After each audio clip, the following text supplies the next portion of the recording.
What's up guys, welcome back to my channel. Today's video is kind of different because I'm going to be doing question and answer. I have a jar here and in it are about 17 questions that I have written inside these colorful papers. There are going to be questions about Turkiye Burslari and studying in Turkey. Questions like, can I work in Turkey as a student of Turkiye Burslari? Questions like, can I change my department after getting accepted? Questions like, do I get a free ticket to come home every year? So in this video, I'm going to be giving answers to these questions and other 14 of them. So let's get right started.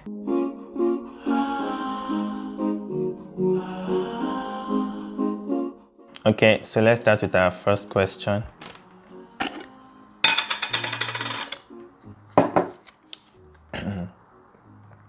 Must applicants take the IELTS exam? No, IELTS exam is Yabancı Öğrenci Sınavı and it means foreign student exam. It is meant for foreigners that are in Turkey and want to get into a Turkish university. So you need to write this exam to get into a Turkish university. But since you guys are applying from your home countries and you're applying to the Turkiye Burslari application portal, you don't need to write this exam after coming to Turkey. So don't even worry about it. Okay, so the next question. Number 16. Okay, the first one was number 12. How many years of residence permits do they give? Is it according to your program? Actually, I don't know. I think it is random because I have a friend who is going to study for 4 years and he was given a residence permit of 4 years. I have another friend who's also going to study for 4 years and was given a residence permit for just 1 year.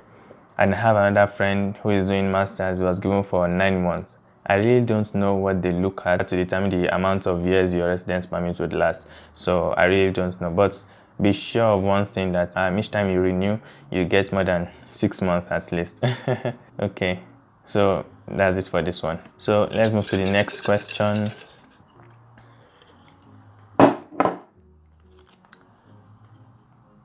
Number 10. Is IsDB-Turkiye and Turkiye Burslari the same?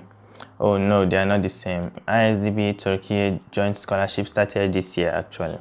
IsDB means Islamic Development Bank and they have their own scholarship program right from time.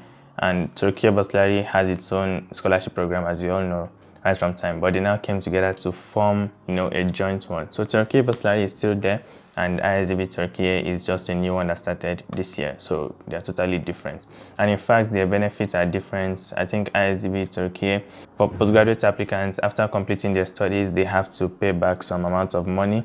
And the stipend they get is more than the stipend postgraduate students get from Turkiye Burslari. So there are quite a lot of differences between these two scholarship opportunities. Yeah. So that's our number 10.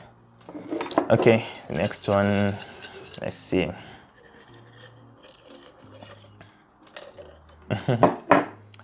What do we have here? Is there free Wi-Fi in the dormitory? Yes. Okay, this is number 2. Is there free Wi-Fi in the dormitory? Yes, every dormitory has free Wi-Fi. When I first got to my dormitory, I registered that day to the dormitory's network. So I've been using free Wi-Fi since then. I know that in some dormitories, there's a limit to the amount of internet you can use per month, but generally I think it is enough. So I can say there's free Wi-Fi in every dormitory. I have not seen any dormitory where there is no free Wi-Fi yet. Okay, next question. Yeah, so what does this say? Number 14. Is it true that we will be picked from the airport when we first come to Turkey? Yes, this is true. Actually, there are some dates specified for entrance into Turkey for students. Yeah, in our time it was September 1 to about September 20th. A lot of students were coming in by then, so they usually organize for buses or individuals to go and pick students from the airports. In my time, we were about 5 of us that got to the airport at the same time. So we met 2 guys who came to pick us and we were transported to our respective dormitories. So yes, this is true. Okay, so the next one, let's see. Number 9. Have we had blue before? Okay, we've not had blue.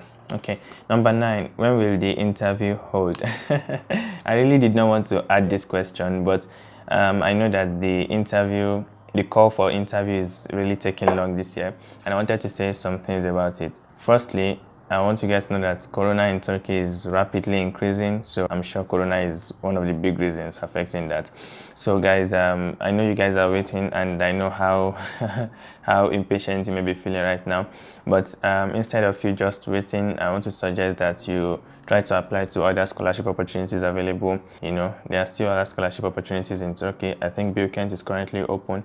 I think Coach is still open, I'm not sure, and there are other universities like that. So please try to make use of the time available. We don't know when the interview email will be out. Nevertheless, we hope. So that's all about this question. Okay, so let's move to the next one. Number 4, Abi?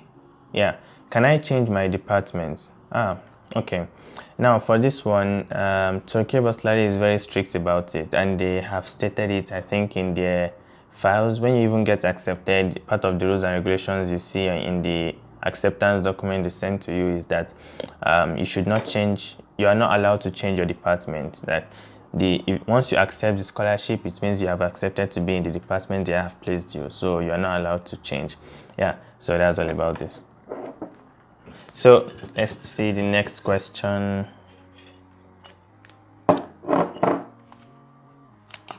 Okay, number 6, is there a minimum GPA we must get every semester? Yes, and in fact this is a very, very important question. Turkiye Burslari actually has a PDF. I think they call it student guidelines, I think so. I'm going to leave the link to that PDF in the description below, so you guys can also download the PDF. It contains the rules and regulations guiding Turkiye Burslari students in Turkey, what you can do, what you must not do, what would make them cut your scholarship, what would make them reduce your monthly stipend, you know, every rule and regulation guiding you as a scholarship student in Turkey. So as for this, yes, there is a minimum GPA you must get, I think every semester or every year. And the details on this is actually very much that I would recommend you to actually check it and read it on your own. For bachelor's it's different, from postgraduate it's different. So please check the PDF file. I've left the link in the description below, and scroll to article 17 for bachelor's, all the details on the bachelor student, article 19 for details on the master student, and article 20 for details on the PhD student. Yeah, I would have loved to explain, but it's going to take much of our time for this video. Maybe I can do that in another video, hopefully. Okay, so let's see what's next. Number 1. Finally, what's accommodation like in Turkey? Okay, let me explain this way. Rooms for Turkiye Burslari students differ depending on the dormitory you are placed in. For example, in my former dormitory, we were 3 in a room, and in some rooms in that dormitory, there were 5, there were 6, and some there were 2. So it totally depends on the dormitory. They give us food in the morning and they give us food at night. That means they give us breakfast and they give us dinner, but they don't give lunch. No dormitory gives lunch. In some dormitories you can go to the canteen or the dining to buy lunch if you want, while in some dormitories it is not even available at all. And what are the beds like? For example, in the dormitory I stay right now, we are 6 in a room. We're supposed to be 6 in a room, but I'm the only one staying in this room because of Corona. Yeah, they made us stay one in a room just to reduce the spread of Corona. So I'm in this room of 6 bunks, you know. I can sleep on anyone I want. Yeah, and in other dormitories, the beds are not bunked beds, they are just flat beds, you know, like the, what's it called? Is it the 6 feet bed?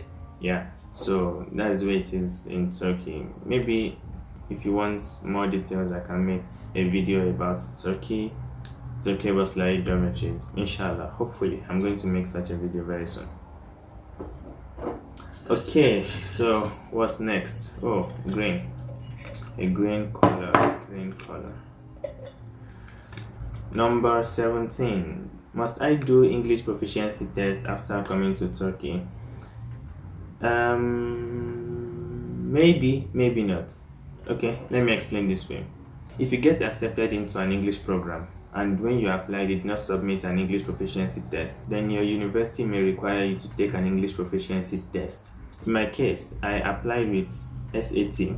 My school accepts SAT but not as an English proficiency test, okay? So when I completed my Turkish 1-year course, to get registered into my department, I had to take an English proficiency test. Yeah, that was actually administered by Hadetepe, my school itself. So if your school doesn't administer its own English proficiency test, you may have to take it at TOEFL or IELTS or what have you. That is why Turkiye Burslari is always saying that you should upload an English proficiency test during your application, because at the end of the day, if you get placed in an English program, this university may require it. Okay, so if you have applied without English proficiency test, no problem at all, you don't need to worry. And maybe by the time you complete your Turkish language course, your 1-year Turkish language, you may have to take it and you may not have to take it. It depends on your school, it depends on your program. Okay, so let's see what comes next. Ajaba. Can I do Erasmus? Yes, you can do Erasmus. I think some years ago Erasmus was cancelled for Turkiye Burslari students, but they finally brought it back and now you can do Erasmus.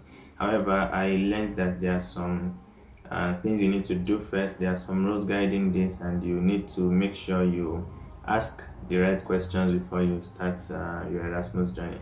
Anyways, that's for later. So let's see. Number 15. Okay, Erasmus was number 5. Number 15. Do we get free tickets to return to our countries every year? No. No. Turkiye Burslari only gives you 2 tickets. One that brings you to Turkey the first time, and one that takes you back when you complete your studies, when you finally complete your studies. So there's no free tickets every year. If you want to go home every year, you have to. Okay, so next, let's see. Is the 1-year Turkish course compulsory? Must I do it if I can speak Turkish? Okay, yes. The 1-year Turkish language course is compulsory for every student that gets accepted. You must be able to speak Turkish up to the Cebir. Cebir is C1. Yeah, C1 level. If you can speak Turkish up to the C1 level, then you take the C1 exam and you pass it, then you don't have to take this Turkish course. Else, you have to take the course. Now, let's say for example, you can converse a bit to Turkish. You're also going to take the exam. Depending on the score you get, you probably get placed into A1 class, A2, or B1, or B2, or C1. So there are just 5 levels: A1, A2, B1, B2, C1.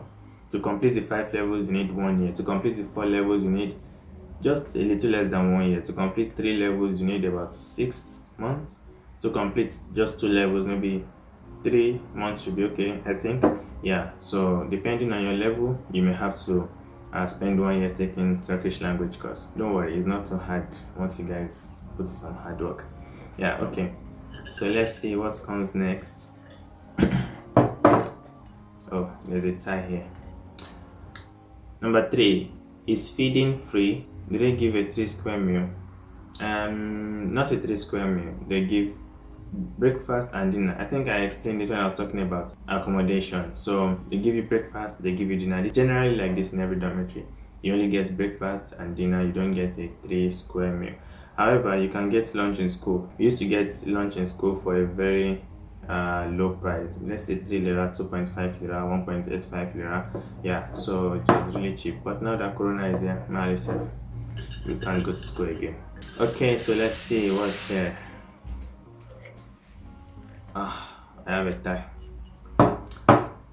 Number 7, can we work while studying? This is another controversial question. Yeah, because, well, okay, in that PDF file, I would recommend you to go to Article 25. You can also find details about working in other parts as well, but Article 25 talks about it basically. So Article 25 lets you know about work permit, and in other parts you can also find what you need to do before you can work, either as an undergraduate or as a postgraduate student.